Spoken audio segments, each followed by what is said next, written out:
Jusqu'au milieu du XIXe siècle, les Européens s'en tiennent en Afrique à des établissements côtiers où ils troquent leurs marchandises contre de l'ivoire et des esclaves avec les chefs de l'intérieur.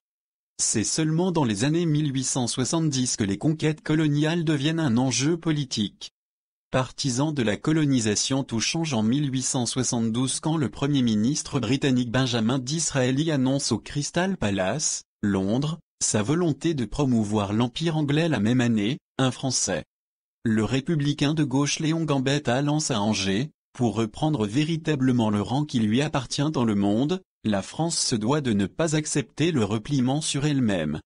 C'est par l'expansion, par le rayonnement dans la vie du dehors, par la place qu'on prend dans la vie générale de l'humanité que les nations persistent et qu'elles durent. Si cette vie s'arrêtait, s'en serait fait de la France. De ce moment-là, les États européens vont s'engager dans la course au drapeau en Afrique et en Asie, mais sans que les citoyens s'y intéressent le moins du monde. L'Afrique noire, considérée comme une terre sans maître, fait l'objet d'un partage au cordeau à la conférence de Berlin en 1885. La même année, en France, le porte-parole de la gauche républicaine, Jules Ferry, lance devant les députés: il faut dire ouvertement que les races supérieures ont un droit vis-à-vis des races inférieures. Je répète qu'il y a pour les races supérieures un droit, parce qu'il y a un devoir pour elles. Elles ont le devoir de civiliser les races inférieures. 28 juillet 1885. De l'anticolonialisme à la décolonisation, l'opposition aux conquêtes coloniales est portée en Angleterre par le chef du Parti libéral, Whig, William Gladstone, un Écossais animé par des convictions religieuses très rigides.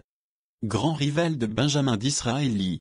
En France, les principaux opposants se recrutent chez les royalistes, qui ne voient pas l'intérêt de disperser tous azimuts les forces vives de la nation, et dans la droite nationaliste qui veut privilégier la revanche sur l'Allemagne. Vainqueur de la France en 1870, 1871. Le sénateur monarchiste de Broglie lance à la tribune du Sénat: les colonies affaiblissent la patrie qui les fonde. Bien loin de la fortifier, elles lui soutirent son sang et ses forces. 11 décembre 1884.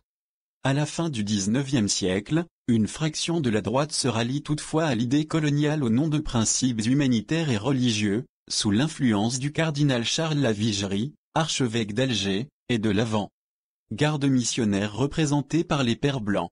Jusqu'au milieu du XXe siècle, la gauche française se montre quant à elle partisane de la colonisation, pour les raisons affichées par Jules Ferry. L'exception de taille est Georges Clemenceau. Le chef des radicaux, mu par le même patriotisme, fait figure d'électron libre en dénonçant les équipées coloniales tout comme ses adversaires de droite. La colonisation allie le meilleur et le pire.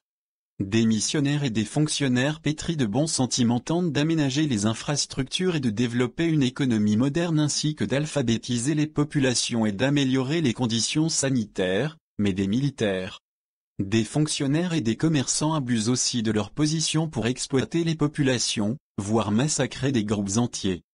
Quand se profile la décolonisation, au bout d'à peine un demi-siècle d'active présence européenne, celle-ci peut se targuer d'avoir lancé en Afrique l'urbanisation, mais ses réalisations demeurent superficielles et fragiles.